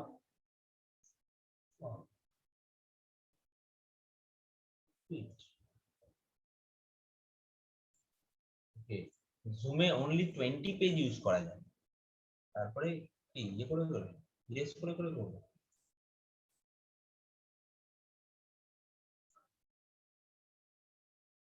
just a moment students. আচ্ছা এটাকে আমি ইরেজ করে দিই, এটাকে ইরেজ করে দেবো। Yes sir. হ্যালো, ওকে, তো আমি সেভ করে নিয়েছি, আমি সেরকম লাগলে তো সেন্ডও করে দিতে পারি। ওকে, এবার চলে আসছি কোয়েশ্চেন নাম্বার 22। Question number 22 তে কি বলেছে যে a particle is executing simple harmonic motion of amplitude a along the x-axis about x is equal to 0. When its potential energy is equal to kinetic energy, the position of the particle will be what? তার মানে এখানে বলেছে যে potential energy যখন kinetic energy equal হবে, जब potential energy will be equal to kinetic energy, तब x is equal to कितना होगा, x is equal to क्या होगा? ओके, इसका एम्पलीट्यूड a बोला गया है। ओके, अच्छा तो पोटेंशियल एनर्जी का फॉर्मूला क्या है, half m omega square x square. Kinetic energy का फॉर्मूला क्या है, half m omega square a square minus x square, isn't it? तो यहां पर हम लोग कैंसिल आउट करेंगे, half m omega square half m omega square, तो x square is equal to a square minus x square, ये x square टके एदिके नहीं चलेगा ना, तो यहाँ पे ऐसा करेंगे कि 2x square is equal to a square, तो x square is equal to a square by 2, तो x is equal to a by √2। तो ये हो गया अपना पोजीशन। अंडरस्टूड, समझ में आया बच्चों? ऑप्शन नंबर सी, एकदम सिंपल सा question. Okay,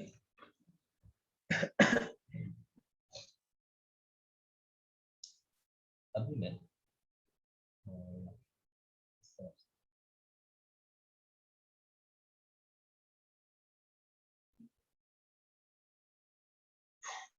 question number 23, question number 23। okay, question number 23 पे क्या बोला गया है? question number 23 में कहा गया कि a pendulum with time period of 1 second, मतलब टाइम पीरियड है 1 second,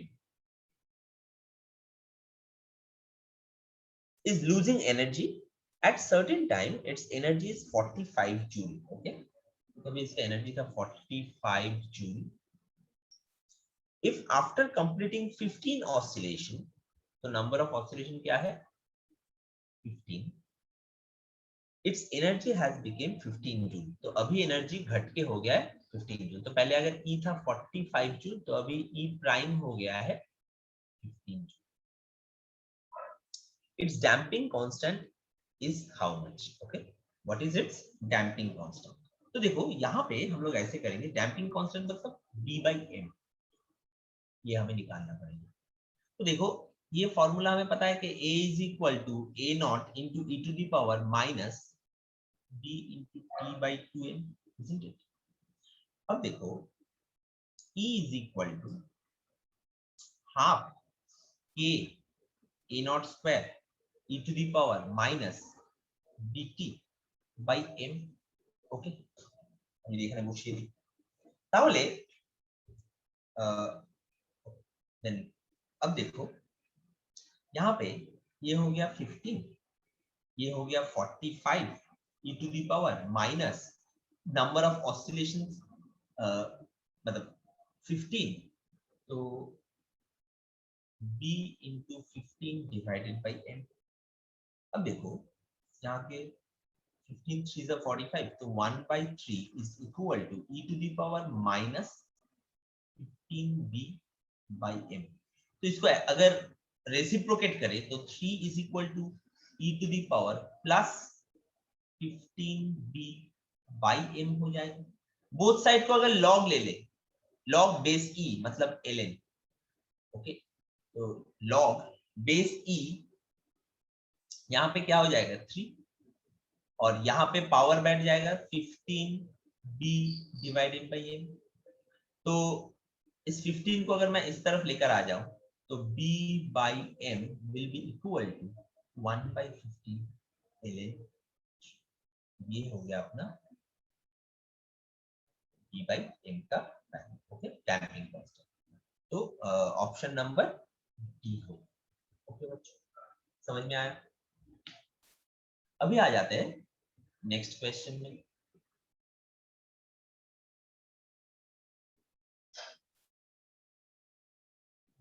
question number 24।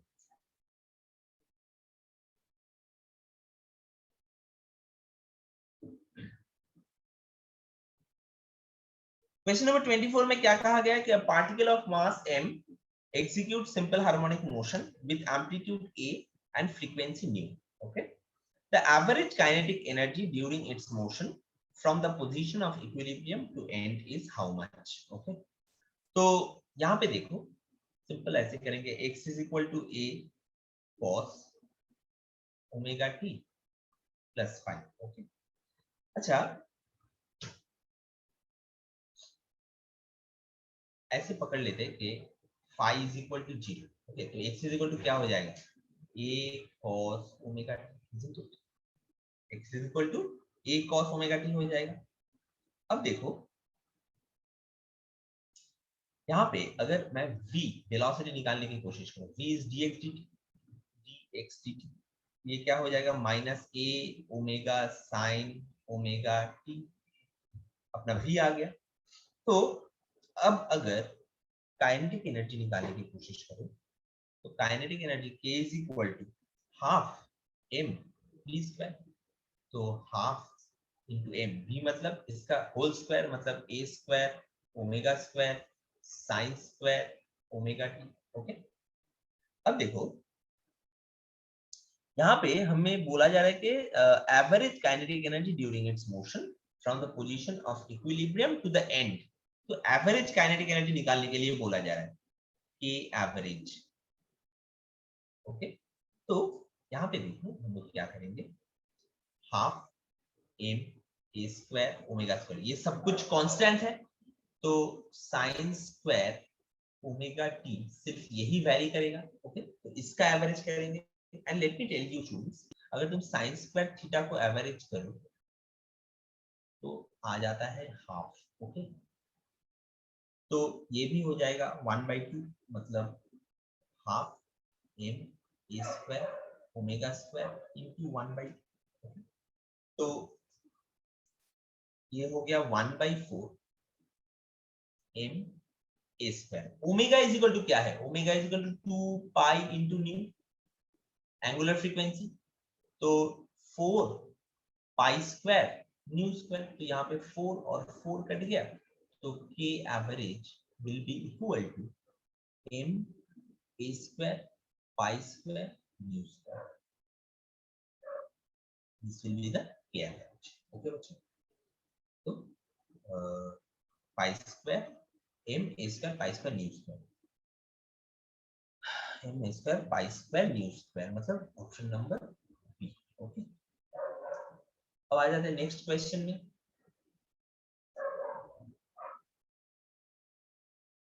Next question में आ जाते हैं।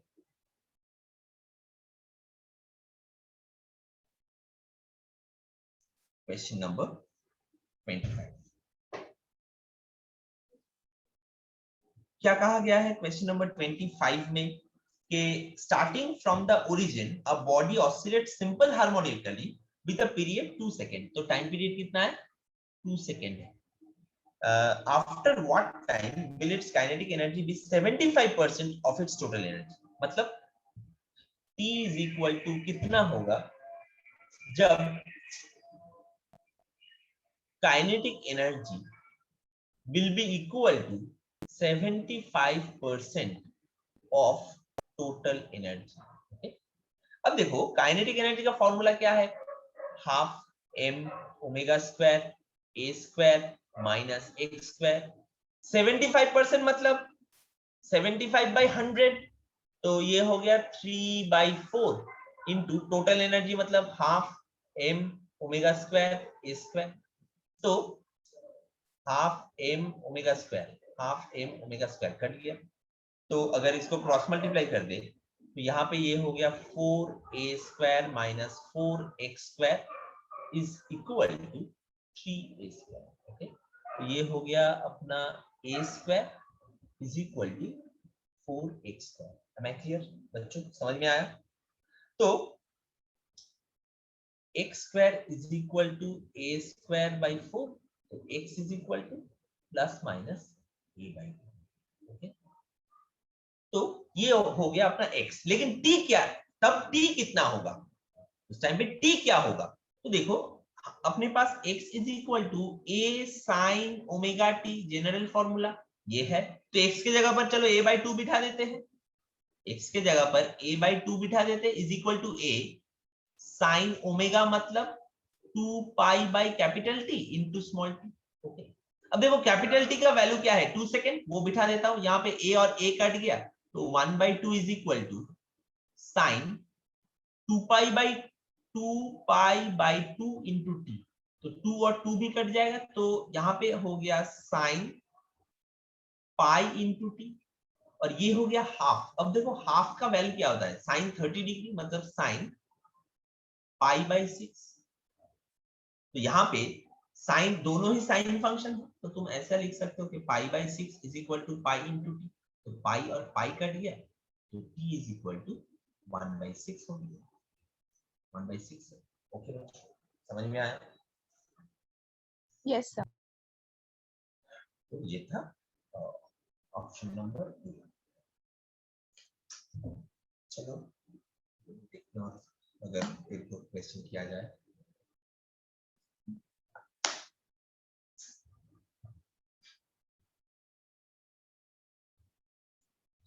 Question number 26। अरे just 2 minute. Okay, question number 26 क्या कहा गया है कि ये भी एक सिंपल सा क्वेश्चन है कि y is equal to 5 sine 3 pi t plus √3 cos 3 pi t। अब देखो एम्पलीट्यूड एंड टाइम पीरियड निकालने के लिए बोला जा रहा है। एकदम सिंपल सा क्वेश्चन है, एम्पलीट्यूड कितना है एंड टाइम पीरियड कितना है। तो बच्चों देखो यहाँ पे अगर मैं एक हाफ मल्टीप्लाई करूं, ओके ना, तो एक 2 ऊपर मल्टीप्लाई करना पड़ेगा। तो हाफ अगर मल्टीप्लाई करो तो हाफ को यहाँ पे हम लोग cos 60 डिग्री लिख सकते हैं, यहाँ पे साइन 60 डिग्री लिख सकते हैं।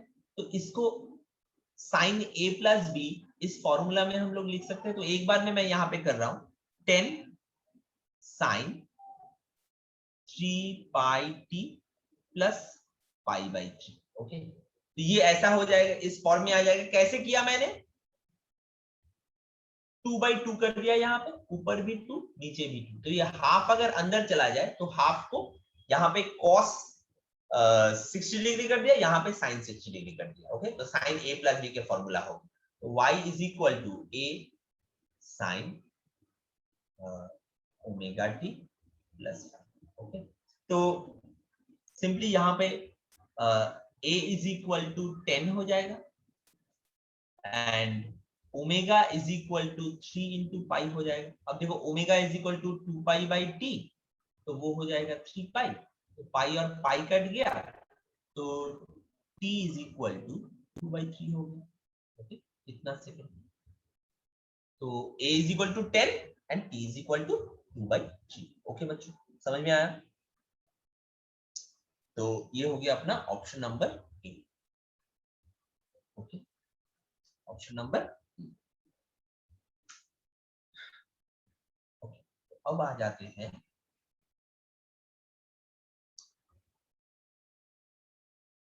Question number 27।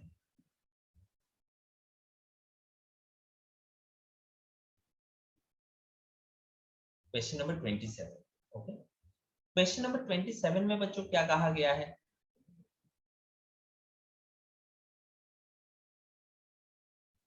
क्वेश्चन नंबर 27 में ये बोला गया कि the mass and diameter of a planet are 3 times the respective values for the earth.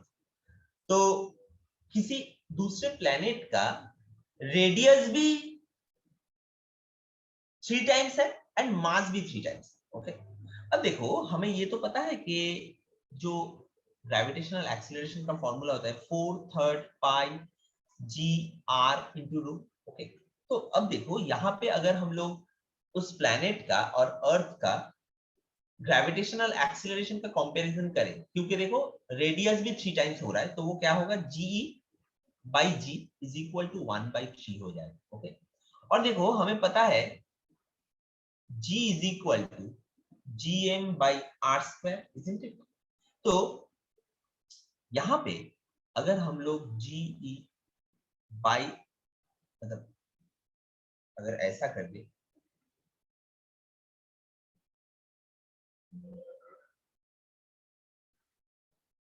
GE by g planet. Okay, तो यहां पे अगर ऐसा कर दे, g planet divided by g e, okay, तो that will be equal to 3 into mass of earth divided by mass of earth, क्योंकि mass of planet is the thrice of mass of earth। okay, and this will be re by rp का whole square.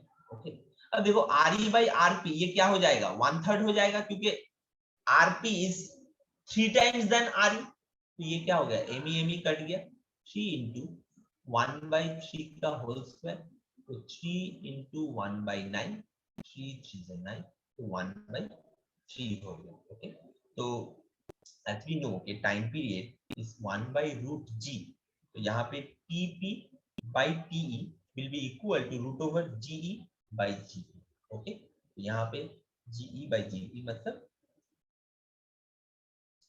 g by gp मतलब √3 होगा, tp by। Okay बच्चों, this was that. अभी इसके बाद और एक क्वेश्चन में करवाऊंगा। इसके पहले वाला पेज को दिखाइए।